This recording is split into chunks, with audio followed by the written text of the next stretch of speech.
네.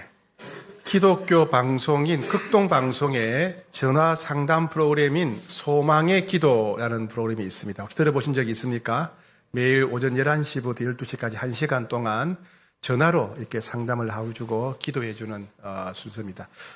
프로그램입니다. 제가 몇 년 전에 몇 년 동안 이 프로그램을 진행한 적이 있습니다. 그때 참 잊지 못하는 제가 할 말을 잃은, 이 어떻게 위로해야 될까 참 난감했던 그런 분들의 기도 요청들이 있었습니다. 어떤 가정은 자녀가 셋인데 한 명은 우울증으로 힘들어하고 또 한 명은 정신분열증이고 남편이 파산했는데 간경화가 왔어요. 그리고 남편이 이 세 자녀와 아내를 남겨두고 가출을 해버린 겁니다. 그런 가정도 있었고요. 또 장애인 자녀를 키우는 여성이 있습니다. 장애인 자녀를 키우니까 늘 24시간 붙어 있어야 되죠. 그런데 남편이 파산해서 빚이 2억이랍니다. 예, 난감한 상황이 있었고요. 또 어떤 분은 우리 권사님들 무릎 인공관절 치환 수술 하잖아요. 그런 무릎 인공관절 치환 수술을 받고 퇴원하다가 병원에서 나오는 길에 넘어져서 대퇴골이 완전히 부서지는 그런 또 사고를 당했다고 합니다. 또 어떤 가정은 남편이 인터넷 게임 중독에 빠져서 삶을 포기한 것처럼 게임만 하는 겁니다. 그러니까 할 수 없이 이제 부인이 돈을 벌어오는데 이 자녀들이 학교에서 왕따를 당하고 학교에서도 밥을 굶고 집에서도 챙겨주는 사람이 없으니까 밥을 굶고 있다. 이런 사연이 있었습니다. 참 이런 사연들을 들을 때마다 이걸 참 어떻게 위로해야 되나 참 난감했고, 그러나 그분들이 기도해 달라고 하나님의 도우심을 구하며 전화하는 것 자체가 그래도 해결의 실마리고 희망이다, 그런 생각이 들었습니다. 오늘은 요셉의 고난의 이야기입니다. 요셉은 17살 때부터 고난을 당하기 시작했죠. 나이가 들면 들수록 더 고통스럽고 더 끔찍하고 더 캄캄한 인생이 요셉에게 펼쳐졌습니다. 처음에는 형들이 요셉을 죽이려고 구덩이에 던져버렸죠. 그래서 굶어 죽든지 목이 말라 죽든지 구덩이에서 죽게 만들려고 했어요. 그러다가 또 형들이 마음을 고쳐먹어서 노예상들에게 돈을 받고 팔아버립니다. 그리고 노예상들이 이 요셉을 데리고 애굽으로 가서 노예시장에서 팔죠. 예, 노예시장이 별다르겠습니까? 개시장, 소시장처럼 가축을 묶어놓고 팔듯이 사람도 묶어놓고 흥정하고 팔고 그렇게 했겠지요. 그래서 노예시장에서 보디발이라고 하는 사람의 집에 노예로 팔려가게 됩니다. 그 당시 노예들이 무슨 인권이나 복지가 있었겠습니까? 참 인간 이하의 취급을 당하고 짓밟히며 살았을 것입니다. 그러다가 억울한 누명을 쓰고 감옥에 또 갇힙니다. 감옥은 더 비참했겠죠. 희망이 없는 곳입니다. 아무도 요셉을 아는 사람이 없고 도와줄 사람이 없었습니다. 네, 그런 상황이 되어버렸어요. 자, 그런 상황에서 요셉은 원망하는 마음이 생겼을 것입니다. 그죠? 제일 먼저 누구를 원망했을까요? 예, 형들을 제일 먼저 원망했겠죠. 그죠? 자신을 죽이려 했고, 그리고 노예로 팔아버린 10명의 형들을 원망했을 것이고, 또 누구를 원망했을까요? 아버지도 원망했겠죠. 그죠? 아버지. 왜 나를 신부를 보내가지고, 혼자만 신부를 보내가지고, 예, 이런 일이 벌어지느냐. 또, 노예상들. 굴비 엮듯이 엮어가지고 끌고 갔던 노예상들 원망스러웠을 것이고, 그죠? 또 보디발과 그 아내, 예, 보디발과 그 아내가 원망스러웠을 것이고, 감옥에 있는 다른 죄수들, 죄수들이 모인 감옥이니까 얼마나 폭력적이겠습니까? 거기서 고생하면서 다른 죄수들을 원망했겠죠. 또 누구를 원망했을까요? 예, 하나님을 원망했을 것 같아요. 하나님, 그죠? 하나님 그 꿈은 개꿈입니까? 그죠? 예. 형들이 자기한테 절하는 꿈을 2번 연달아 꾸었잖아요. 그죠? 하나님, 그 꿈이 개꿈입니까? 하나님, 그 꿈이 분명히 하나님 주신 꿈인데, 그 꿈이 왜 어떻게 되는 겁니까? 꿈은 꿈이고, 현실은 현실입니까? 그죠? 예, 하나님에 대한 원망, 하나님에 대한 실망, 예, 미래에 대한 불안, 이런 것이 가득했습니다. 여러분 살아오면서 이런 시기가 있지요. 그죠? 예, 앞이 캄캄해질 때가 있어요. 하루하루가 너무 고통스러울 때, 예, 두려울 때가 있습니다. 모든 세상이 원망스러울 때가 있습니다. 예, 이런 삶에서 요셉은 어떻게 이런 고통을 견뎌냈을까요? 우리는 어떻게 해야 이런 시련, 이런 고통의 수렁에 빠졌을 때 어떻게 해야 우리가 살아남을 수 있었겠습니까? 성경은 요셉이 그럼에도 불구하고 형통했다, 이런 놀라운 고백을 합니다. 형통했다. 2절에 보니까 여호와께서 요셉과 함께 하심으로 그가 형통한 자가 되었다. 3절에서도 끝에 가면 여호와께서 그의 범사에 형통하게 하심을 보았더라. 23절 끝에 가도 여호와께서 그를 범사에 형통하게 하셨다. 버림받고 노예로 팔려갔는데 비참하게 짓밟히고 억울한 누명을 쓰고 감옥에 갇혔고 날개 없이 끊임없이 추락하고 있는데 오히려 형통하게 되었다, 이렇게 표현합니다. 그러니까 형통이란 말은 하는 일마다 눈에 띄게 현저하게 좋아질 때, 그죠? 현실이 눈에 띄도록 현저하게 좋아질 때 형통하다, 이렇게 표현하죠. 그러니까 요셉은 뭐에 형통했겠습니까? 노예였어요. 그죠? 노예로서 집안의 주인을 위해서 식사를 준비하고 청소도 하고 손님이 오면 접대도 하고 빨래도 하고 장식도 하고 이런 모든 일을 탁월하게 잘했다는 뜻입니다. 그런 일을 탁월하게 잘해서 형통했다. 혹은 요셉이 주인을 위해서 농사를 지었는데 추수 결과가 탁월하게 좋았다. 요셉이 손을 대는 일마다 탁월한 솜씨가 있었고 정말 탁월한 결과가 있었다, 그런 이야기입니다. 감옥에 갇힌 죄수로서 다른 죄수들을 관리하고 식사나 청소 등 모든 일을 빈틈없이 빠짐없이 처리했고 아무도 불평하거나 원망하지 않도록 잘 처리했다는 것입니다. 요셉이 하는 일마다 다 잘 되니까, 형통하니까 주인이 깜짝 놀라서 보디발이 집안의 모든 일을 요셉에게 맡겼어요. 감옥을 관리하는 간수장도 요셉이 하는 일마다 너무 잘하니까, 형통하니까 요셉을 감옥을 관리하는 책임자로 세웠다, 그런 말씀입니다. 자, 그러면 요셉이 이렇게 하는 일마다 형통하게 된 비결은 무엇이겠습니까? 어떤 비결이 있을까요? 성경은 이렇게 말합니다. 자, 2절 다시 보겠습니다.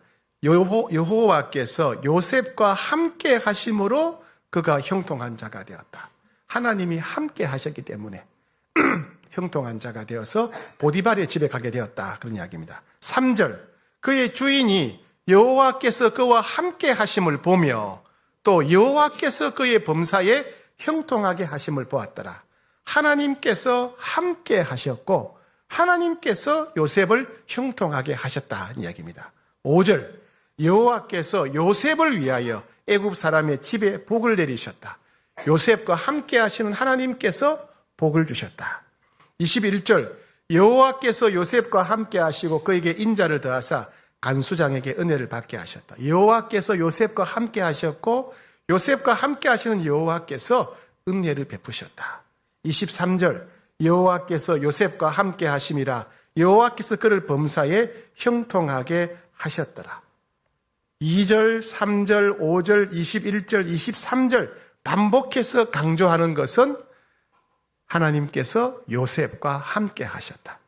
하나님께서 요셉과 함께 하셨더니 요셉이 하는 모든 일들이 형통했다, 이런 고백입니다.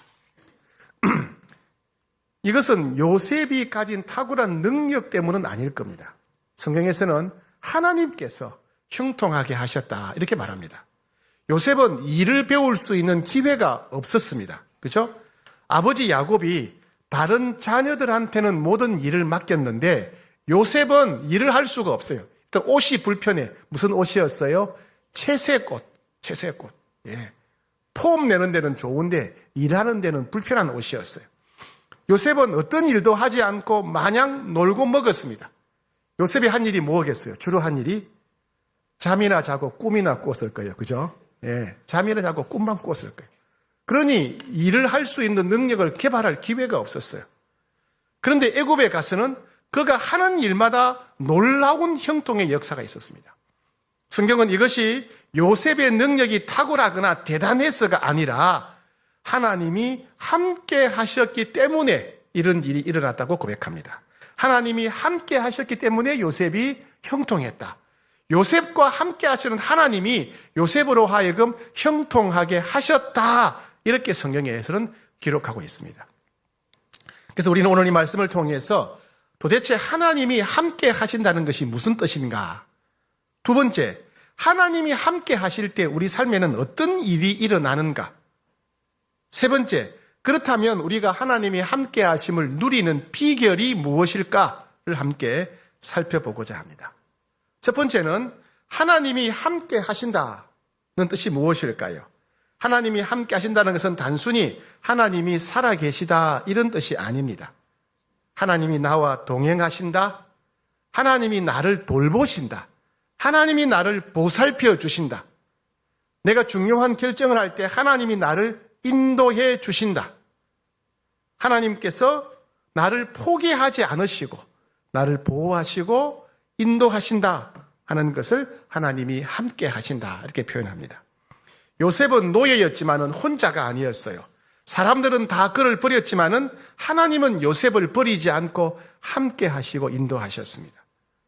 우리도 인생을 살다 보면 앞길이 막막할 때가 있죠. 외로운 순간, 억울한 일을 당할 때도 있습니다. 사람들에게 배신당할 때도 있습니다.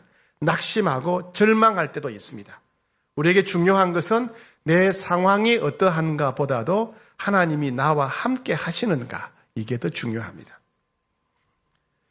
인생의 모든 풍파를 겪었던 다윗은 시편 23편에서 이렇게 말합니다. 시편 23편 같이 읽어볼까요? 4절 시작. 내가 사망의 음침한 골짜기로 다닐지라도 해를 두려워하지 않을 것은 주께서 나와 함께 하심이라. 예, 사망의 음침한 골짜기, 죽음의 문턱을 드나드는데 두렵지 않았다. 왜? 하나님이 함께 하시기 때문에, 보살피기 때문에. 절벽, 낭떠러지 위를 걷는데 두려워하지 않았다. 왜? 하나님이 함께 하시기 때문에. 다윗은 광야보다도 중요한 것은 하나님이 함께 하시는 거다. 감옥보다 중요한 것은 하나님이 함께 하시는 거다. 갖가지 죽을 고비를 느끼면서 가장 중요한 것은 하나님이 함께 하시느냐는 문제였다. 그런 고백입니다. 그렇다면 하나님이 우리와 함께 하신다면 어떤 일이 일어날까요? 하나님이 우리와 함께 하신다면 어떤 형통의 역사가 일어날까요? 함께 살펴보겠습니다. 오늘 본문에 보게 되면 하나님이 함께 하시면 환경을 초월한 형통의 역사가 일어납니다. 3절에서 요셉이 하는 일마다 형통했다. 그죠? 감옥에 가면 감옥에서 형통했다. 농사를 지으면 농사 일이 형통했다. 하나님이 함께 하시면 환경을 초월해서 형통의 역사가 일어난다는 것입니다. 세상은 형통을 좋은 환경이라고 생각합니다. 좋은 직장을 얻었을 때, 건강할 때, 높은 지위에 올라갔을 때, 많은 재산을 모았을 때 형통하다라고 생각합니다. 그러나 성경에서 말하는 형통은 다릅니다. 하나님이 함께 하시면 감옥에서도 형통할 수 있다. 하나님이 함께 하시면 노예 생활을 하면서도 형통할 수 있다. 하나님이 함께 하시면 광야에서 쫓겨 도망 다니면서도 형통할 수 있다. 이런 말씀입니다. 요셉은 노예였지만 무너진 사람, 실패한 사람, 인생이 끝장난 사람이 아니었습니다. 왜냐하면 하나님이 함께 하셨기 때문에 그렇습니다. 오늘 많은 사람들은 환경이 좋아야, 조건이 좋아야 행복하다고 생각합니다. 그러나 아무리 조건이 좋고 환경이 좋아도 하나님이 없으면 공허합니다. 반대로 아무리 환경이 어려워도 하나님이 함께 하시면 소망이 있습니다. 하나님이 함께 하시면 하나님이 인도해 주십니다. 하나님이 함께 하시면 하나님이 역사하십니다. 두 번째, 하나님이 함께 하시면 맡겨진 자리에서 신뢰를 얻게 됩니다. 자, 3절 보게 되면 그의 주인이 여호와께서 그와 함께 하심을 보며 또 여호와께서 그의 범사에 형통하게 하심을 보았더라. 이 요셉의 주인이었던 보디발이 여호와 하나님께서 요셉과 함께 하시는 것을 봤다는 거예요. 이 보디발은 이방인입니다. 그죠? 애굽 사람이에요. 하나님을 모르는 사람인데 요셉을 보니까 요셉이 하는 말과 행동이 너무 특이한 거예요. 야, 쟤는 하나님이 함께 하시는가 보다 이런 생각이 들었다는 거죠. 그리고 그 하나님께서 요셉이 하는 모든 일들을 형통하게 역사하시는 것을 봤다는 거예요. 예. 그리고 그의 모든 소유를 다 맡기죠. 그죠? 간수장도 마찬가지예요. 오늘 본문을 보게 되면 간수장은 간수장도 역시 여호와께서 요셉과 함께 하시는 것을 보게 돼요. 야, 요셉은 특별한 사람이구나. 하나님이 함께하는 사람이네. 그리고 그 하나님께서 요셉이 하는 모든 일을 형통하게 하시는 것을 간수장이 보게 됩니다. 그래서 요셉에게 감옥의 모든 일을 맡기게 됩니다. 아마 요셉이 너무 성실했거나 정직했거나 책임감이 강하거나 충성되거나 유능함 때문에 그랬으리라 생각됩니다. 이와 같이 하나님이 함께 하시는 사람은 어디를 가든지 신뢰를 얻게 됩니다. 교회에서도 직장에서도 가정에서도 하나님이 함께하는 사람은 신뢰를 얻습니다. 신앙은 말보다는 삶에서 드러나야 됩니다. 하나님을 믿는다면, 하나님과 동행한다면 삶에서 그것이 나타나야 됩니다. 사람들이 우리를 향해서 저 사람은 뭔가 다르다, 저 사람에게는 하나님이 함께 하시는 것 같다, 이런 소리를 우리가 들어야 됩니다. 세 번째, 하나님이 함께 하시면 유혹을 이길 수 있는 힘이 생깁니다. 오늘 본문 7절 이후에 보면 보디발의 아내가 요셉을 유혹하지요. 요셉은 젊었습니다. 주변에 아무도 없고 혼자였습니다. 거절하기 어려운 상황이었습니다. 그러나 그는 그 죄를 단호히 거절하지요. 9절에 보게 되면 내가 어찌 이 큰 악을 행하여 하나님께 죄를 지으리이까. 예, 하나님이 살아계신데, 하나님이 나와 함께 계신데 내가 어떻게 당신과 함께 이런 죄를 지을 수 있겠습니까? 요셉이 그렇게 말합니다. 하나님이 함께 하시는 사람은요, 분별력이 있어요. 하나님이 함께 계시면 분별력이 생깁니다. 무엇이 옳고 그른지를 분별하게 됩니다. 그리고 하나님이 함께 하시는 사람은 죄를 싫어하고 미워하게 되고 심각하게 생각하게 됩니다. 그리고 하나님이 함께 하시는 사람은 유혹을 넉넉히 이기게 됩니다. 사람들은 축복은 원하는데 거룩함은 원하지 않습니다. 축복을 달라고는 기도하는데 거룩함을 달라고는 잘 기도하지 않습니다. 여러분, 하나님이 우리와 함께 하시면 거룩함과 연결되어 있습니다. 우리가 거룩할수록 하나님 더욱 우리와 함께 하시지요. 죄는 하나님의 임재, 하나님의 함께 하심을 별것 아니라고 생각하게 만듭니다. 그러나 거룩함은 하나님이 함께 하심, 하나님의 임재를 소중하게 여기게 만듭니다. 네 번째, 하나님이 함께 하시면 고난 속에서도 무너지지 않습니다. 요셉은 억울하게 노예로 팔려갔습니다. 귀하게 대접받던 자식이 노예가 되었으니 얼마나 힘들고 두려웠을까요? 얼마나 괴로웠을까요? 원래 평소에 고생했던 사람이 또 다른 곳에 가서 고생하면 그냥 견딜만 해요. 원래 인생이 원래 이렇게끔이 생각합니다. 그러나 너무 귀하게 손에 물 한 번 묻히지 않고 살던 요셉이 노예 생활을 했으니까 얼마나 힘들었겠습니까? 웬만한 사람 같으면 자포자기하고 마음대로 닥치는 대로 살았을 겁니다. 절망해서. 요셉은 억울하게 감옥에 갇혔습니다. 억울한 누명을 쓰고 감옥에 갇혔으니까 분노가 가득했을 것입니다. 그리고 복수를 꿈꾸며 살았을 것입니다. 만약에 요셉이 분노가 가득 차서 복수를 꿈꾸며 살았더라면 어떻게 되었을까요? 삶을 함부로 살지 않았을 것입니다. 요셉은 노예 생활을 하면서도 감옥에 갇혔어도 삶이 무너지지 않았습니다. 왜요? 여호와께서 함께 계셨기 때문에. 여호와께서 함께 계셨기 때문에 낙심하지 않았습니다. 억울한 마음을 내려놓았습니다. 절망을 내려놓았습니다. 노예 생활을 할 때도 하나님이 함께 하셨기 때문에 낙심과 절망을 내려놓았습니다. 감옥에서도 하나님이 함께 하셨고 함께 하신 하나님 때문에 분노와 복수심을 내려놓았습니다. 즉 하나님은 요셉과 함께 하시면서 요셉을 버려두지 않으셨다는 것입니다. 낙심하지 않도록 붙들어 주셨다는 것입니다. 절망하지 않도록 복수심에 불타지 않도록 하나님이 만져주셨다는 것입니다. 하나님이 함께 하시면 고난 속에서도 무너지지 않습니다. 하나님이 함께 하시면 눈물 속에서도 다시 일어날 수 있습니다. 하나님이 함께 하시면 고통 속에서도 포기하지 않고 희망을 가질 수 있습니다. 자, 그런데 사사기에 이런 말씀이 있어요. 사사기 8장 34절 말씀 우리 같이 한번 받들어 읽겠습니다. 시작. 이스라엘 자손이 주위의 모든 원수들의 손에서 자기들을 건져내신 여호와 자기들의 하나님을 기억하지 아니하며. 네. 이스라엘 백성들은 특별한 민족이에요. 하나님 많은 민족 중에서 이스라엘 백성들 아브라함의 후손만 선택하셔서 너희는 내 백성이고 나는 너희들의 하나님이라고 하셨어요. 그래서 애굽에서 10가지 재앙 가운데 이스라엘 백성들만 보호해 주셨습니다. 그리고 출애굽을 할 때 홍해를 건너는데 바닷속에 감춰진 길을 통해 건너가게 하시고 애굽 군대는 거기에 진멸시켰습니다. 그죠? 예. 수장시켜 버렸어요. 그리고 광야에서 40년 동안 살 때 하나님이 그들을 인도해 주셨고 목축업도 농사도 짓지 않은 그들에게 한 끼도 굶지 않도록 만나를 40년 동안 매일 먹여주셨어요.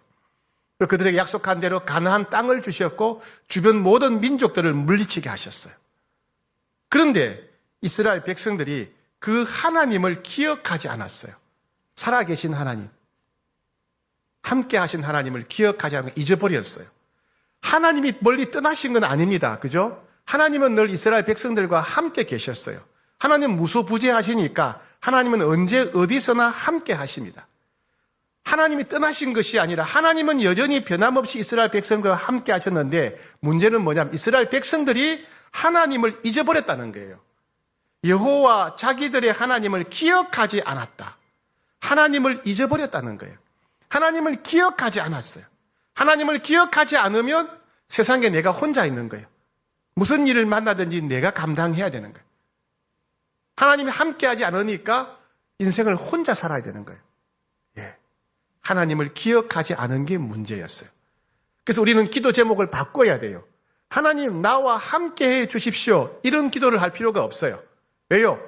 주님은 세상 끝날까지 우리와 함께 하십니다. 언제 어디서나 무소부재한 함께 하신 하나님이에요. 그럼 하나님 나와 함께해 주십시오. 이런 기도가 아니라 어떤 기도를 해야 돼요? 하나님이 함께 하시는 것을 기억하게 해 주십시오. 기억. 생각하게 해 주십시오. 함께 하신 하나님을 의지하게 해 주십시오. 라고 기도해야 돼요. 그죠? 그게 바른 기도죠. 이스라엘 백성들은 하나님을 잊어버린 거예요. 그러니까 하나님을 잊어버리지 않도록 기도하셔야 되는 거예요. 예. 그렇다면 우리가 하나님의 함께 하심을 항상 기억하는 비결이 무엇이겠습니까? 내가 어려운 일 당할 때, 힘든 일 당할 때, 괴로울 때 하나님이 지금도 나와 함께 계시다는 것을 기억하고 확신하게 되는 비결, 체험하고 경험하게 되는 그 비결이 무엇이겠습니까? 첫 번째, 약속의 말씀을 붙잡아야 됩니다. 예수님도 고난의 삶을 사셨지요. 그래서 하나님이 함께 하신다는 확신이 필요했습니다. 예수님이 세례 받으실 때 하나님 말씀하셨어요. 너는 내 사랑하는 아들이라. 내가 너를 기뻐한다. 내가 너와 함께한다. 예수님은 그 약속의 말씀을 붙잡으셨습니다. 변화산에서도 하나님, 너는 내 사랑하는 아들이요, 내 기뻐하는 자다. 내가 함께한다. 그 말씀을 붙잡으셨어요. 예수님도 하나님의 약속의 말씀을 붙잡고 하나님이 사랑하시고 함께 하신다는 것을 기억하셨어요. 예수님 이 세상을 떠나 승천하시면서 말씀하셨어요. 볼지어다. 내가 세상 끝날까지 너희와 항상 함께 있을 것이다. 우리는 이 약속의 말씀 붙잡아야 돼요. 세상 끝날 때까지, 아니 우리가 죽을 때까지, 천국 갈 때까지 내가 어디에 있든지 어떤 상황이든지 항상 주님이 함께 하심을 어떻게 한다? 기억해야 돼요. 기억해야 됩니다. 기억하셔야 돼요. 주님은 함께 하시겠다고 약속하셨어요. 이건 의심할 필요가 없는 거예요. 우리가 기억해야 됩니다. 우리가 의지해야 되는 겁니다.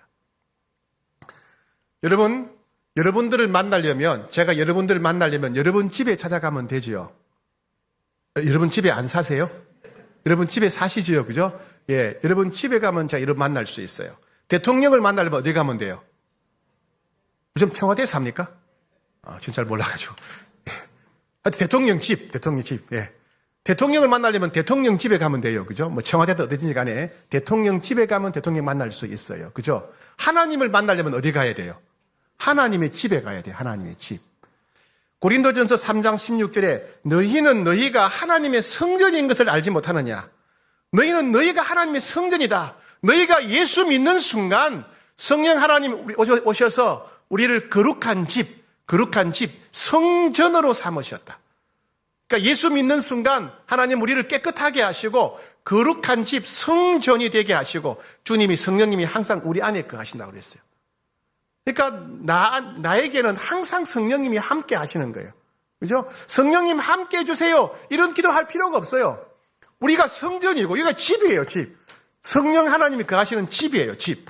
예. 그럼 우리가 기억할 건 뭐예요? 하나님이 나와 함께 계시다는 것을 기억하는 게 중요해요. 믿고 기억하고 의지하는 것이 중요합니다. 그래서 약속의 말씀을 붙잡아야 돼요. 그죠?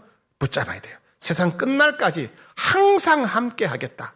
너희는 하나님의 성전이다. 하나님의 집이니까 하나님 계시다. 이런 약속의 말씀을 붙잡으셔야 됩니다.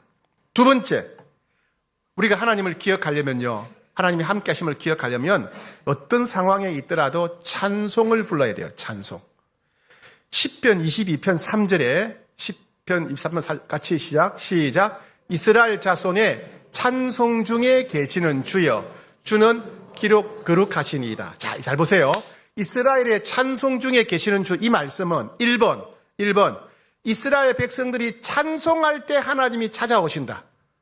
2번 하나님은 항상 함께 하시는데 이스라엘 백성들이 찬송할 때 함께 하신 하나님을 깨닫고 체험하고 경험하게 된다.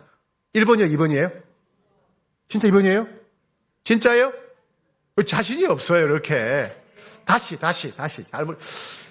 1번은요, 1번은 이스라엘 백성들이 찬송할 때 하나님이 찾아오신다. 2번은 하나님은 항상 함께 계신데 이스라엘 백성들이 찬송할 때 하나님이 함께 계시는 것을 깨닫게 되고 체험하게 된다. 1번이요, 2번이에요? 2번이죠. 그죠? 공부 잘하는 분들이만 모였네. 그죠? 예. 그게 이스라엘의 찬송 중에 거하시는 주. 우리가 찬송을 부르면 현실을 볼 때는, 상황을 볼 때는 하나님이 느껴지지 않는데 하나님이 버린 것 같고 하나님 멀리 계신 것 같은데 우리가 찬송하기 시작하면 하나님 여기 계시구나, 함께 계시구나, 역사하시는구나 깨닫게 되고 확신하게 되고 체험하게 된다, 그 말씀입니다. 바울과 실라가 감옥에 갇혀서 찬송했어요. 찬송했더니 하나님께서, 함께 하신 하나님께서 역사하셨어요. 그죠? 역사하셨어요. 그래서 죄수들도 하나님이 살아계심을 알게 되고 간수와 그 가족들도 하나님이 함께 계심을 볼 수 있게 되었어요. 그렇죠? 그래서 찬송이 중요해요. 현실을 볼 때는 하나님이 느껴지지 않고 하나님이 떠난 것 같고 버린 것 같아요. 그러나 찬송할 때 하나님이 느껴지고 하나님이 함께 계시구나, 역사하시는구나 알게 되는 거예요. 그래서 유명한 노래가 있어요. 클래식인데 이거 아는지 모르겠어요. 이거 참 명곡인데 찬송을 부르세요. 찬송을 부르세요. 놀라운 일이 생깁니다. 찬송을 부르세요. 이런 노래는 하루에 100번씩 불러야 돼요. 예. 찬송을 부르면 우리 믿음의 눈이 열려서 하나님 계시구나 기억하게 되고 믿어지게 되고 하나님의 역사를 경험하게 된다는 그런 노래입니다. 찬송을 많이 부르셔야 됩니다. 많이 부르셔야 돼요. 세 번째, 믿음의 사람들과 함께 있을 때 하나님의 임재를 경험하게 돼요. 믿음의 사람들과 함께 있을 때 하나님이 함께 계시구나 이걸 깨닫게 되고 하나님의 역사를 경험하게 된다는 겁니다. 여러분, 우리 마음이 우울하고 힘들고 슬플 때 사랑방 모임에 가서 속상한 마음을 다 나누면 하나님이 우리 마음을 위로하시는 경험을 하잖아요. 그래서 우리 사랑방에 하나님 계시구나 알게 되잖아요. 그죠? 예. 집에서 쿨쿨 자기보다 새벽에 나와서 말씀 듣고 찬송하고 기도하면 하나님이 계시구나 기억하게 되잖아요. 그죠? 성도들이 모여서 기도하면. 예. 이와 같이 성도님들이 모여서 교제할 때, 함께 찬양할 때, 함께 예배드릴 때, 함께 말씀 읽을 때, 함께 마음을 나눌 때, 성도들이 교제할 때, 하나님이 여기 계시구나, 살아 계시구나, 역사하시는구나, 체험하게 되죠. 지난 금요일, 토요일 1박 2일 동안 제자훈련, 내적 치유 수양회를 했는데, 제자훈련생이 아닌 분들이 금요일도 오고 토요일도 오는 거예요. 그분들은 오면 안 되는 건데, 그러면 밖에 있었어요. 밖에 서 있는 거예요. 그래서 제가 나가면서 왜 왔냐고, 왜 서 있냐고 이렇게 물었어요. 그랬더니 우리 사랑방 식구가 제자훈련 받아서 응원하러 왔어요. 그래요. 일주일 내내 직장생활로 고생하고 토요일은 좀 쉬면 얼마나 좋아요. 그런데 오고 와서 응원한다고 와 있고 막 과자도 사고 저는 안 주고 자기들끼리만 나눠 먹고 그러더라고요. 보면서 이 사람들이 정말 서로 사랑하는구나. 내적 치유 수양회 한다고 힘내라고 응원하기 위해서 사랑방 식구들이 찾아온 거예요. 응원한다고. 그래서 참 이 사람들은 서로 사랑하는구나. 그리고 성령님이 이들 가운데 역사하시는구나. 이 사랑방에는 하나님이 계시구나. 저는 그런 생각이 들었습니다. 여러분, 우리는 모여야 됩니다. 모여야 돼요. 함께 모여야 됩니다. 그래서 사랑방 해야 되는 거예요. 그래서 남선교회도 하고 여전도회도 하고 해야 되는 겁니다. 교제하기 위해서 모이고 찬송하기 위해서 모이고 예배드리기 위해서 모여야 됩니다. 우리가 모일 때, 교제할 때 하나님이 함께 하심을 기억하게 되고 의지하게 되고 체험하게 되는 것입니다. 네 번째, 마지막입니다. 감사할 때 하나님의 임재를 경험하게 됩니다. 감사할 때. 우리 누군가에게 대해서 감사할 때 그 사람을 새롭게, 가깝게, 소중하게 느끼게 됩니다. 어버이날 우리 부모님들한테 꽃 따라드리고 선물하고 식사 대접하다 보니까 부모님이 소중함을 느끼게 되잖아요. 그죠? 우리 친구가 있을 때 친구에게 생일 선물 주면 그 친구의 소중함을 감사하면서 소중함을 우리가 알게 되죠. 그죠? 감사할 때 상대방을 기억하게 돼요. 우리가 하나님께 감사하게 되면, 맞아, 하나님 살아계시지. 나와 함께 하시지. 하나님 전능한 분이시. 하나님을 기억하게 되는 거죠. 그래서 데살로니전서 5장 18절에 범사에 감사하라. 다 같이 시작. 범사에 감사하라. 이것이 그리스도 예수 안에서 너희를 향하신 하나님의 뜻이니라. 감사할 때 하나님이 함께 하심을 깨닫게 되는 거예요. 감사할 때 하나님의 역사를 누리게 되는 거예요. 혹시 마침표 기도라는 거 아세요? 다 잊어버리셨어요? 예, 좋습니다. 네. 하루 마감할 때 잠들기 전에 하루 있었던 감사 제목 3가지 고백하고 자자. 하루를 마감하는 마침표 기도하자. 어느 교회에서 설교했을 텐데. 예. 기억하시죠?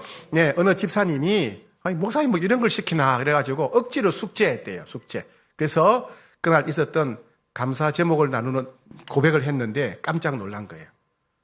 그냥 하루 종일 열심히 살다가 지쳐서 막 비몽사몽간으로 사몽간에 자다가 잠들려고 하다가 감사 기도 제목 3가지를 했는데 그 제목을 고백하는 순간 하나님이 하루 종일 나와 함께 하셨네. 그게 느껴지더라는 거예요. 감사 제목 3가지를 고백하는데 하나님이 하루 종일 나와 함께 하셨네. 이게 느껴지더라는 거예요. 그러면 내일도 주님이 하루 종일 나와 함께 하시겠네. 그런 믿음이, 기대가 생기더라는 거예요. 뭐 했더니? 감사했더니, 감사기도 했더니. 여러분, 감사기도 많이 하셔야 돼요. 감사기도. 그죠? 감사할 때 하나님이 함께 하심이 느껴지고 깨달아지고 경험이 되는 겁니다.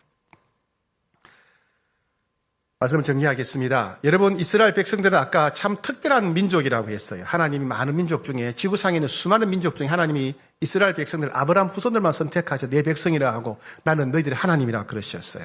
그죠? 그리고 10가지 재앙 가운데 보호해 주시고 홍해를 건너게 하셨어요. 어마어마한 기적이죠. 홍해를 걷는 것. 그죠? 자기들은 다 200만 명은 살고 애굽의 군대는 다 수장당했어요. 그리고 광야에 40년 동안 만나를 먹여서 농사 짓지 않아도 먹고 살게 해주셨어요. 그런데 그런 이스라엘 백성들이 그런 은혜를 체험하고도 하나님을 버려요. 언제? 모세가 시내산에 올라가서 하나님 만나는 사이에 하나님 버리고 우상을 숭배하는 거예요. 우상을 숭배. 예. 하나님이 너무 서운하셨겠죠. 너무 화가 나셨겠죠. 그래서 모세에게 말씀하세요. 모세에게. 너희들이 원하는 게 뭐냐? 자유냐? 내가 자유를 주겠다. 너희가 농사지을 목축할 땅을 원하느냐? 내가 가나안 땅 주겠다. 너희들이 필요한 부귀 영화 다 주겠다. 그런데 나는 너희와 함께 하지 않겠다. 이런 말씀을 하시는 거예요. 여러분이 원하는 게 뭡니까? 돈을 원합니까? 건강을 원합니까? 형통을 원합니까? 하나님 돈도 주시고 집도 주시고 건강도 주시고 자녀들 다 잘되게 하시고 소원 성취하면 그 다음은 교회 다닐 필요 없죠. 모세가 뭐라 그랬습니까? 하나님, 우리 백성이 하나님 앞에 은총을 입은 것이 무엇입니까? 하나님이 우리와 함께 하시는 것이 우리가 받은 최고의 은총 아닙니까? 이 지구상에 수많은 민족, 종족이 있는데 이 수많은 민족, 종족 중에서 우리 민족이 유일하게 특별한 이유가 무엇입니까? 하나님이 우리와 함께 하시는 것 아닙니까? 하나님이 우리와 함께 하시는 것이 우리의 최고의 복인데 어찌 우리를 떠나시려 하십니까? 이렇게 하나님을 설득해요. 예. 우리가 뭔가 대단한 일을 해서가 아니라 하나님이 우리와 함께 하신다는 것 자체가 기적입니다. 하나님이 우리와 함께 하신다는 것 자체가 은혜입니다. 은혜. 그렇죠? 그리스도인들이 고난 가운데 이겨낼 수 있고 참을 수 있는 것은 하나님이 우리와 함께 하심 때문입니다. 돈이 없고 건강이 나쁘고 지위도 없고 아무것도 없다 하더라도 우리가 버틸 수 있는 것은 하나님이 우리와 함께 하시기 때문에 그렇습니다. 하나님이 함께 하시면 어디든지 갈 수 있습니다. 하나님이 함께 하시면 무엇이든지 할 수 있습니다. 그리스도인들의 최고의 슬픔과 고통은 하나님의 임재가 느껴지지 않는 것입니다. 내게 아무리 좋은 일이 있고 아무리 기쁜 일이 있어도 하나님이 느껴지지 않는다면 그것은 저주입니다. 하나님이 지금도 여전히 나와 함께 계시다는 것을 믿는 것, 이게 믿음이에요. 하나님이 지금도 여전히 나와 함께 계시다는 것을 믿는 것, 이게 진짜 능력입니다. 능력. 예. 하나님이 지금도 여전히 나와 함께 계심을 믿을 때 우리는 평안할 수 있고 형통할 수 있습니다. 하나님이 함께 계심을 항상 기억하고 의지하는 여러분 되기를 축복합니다.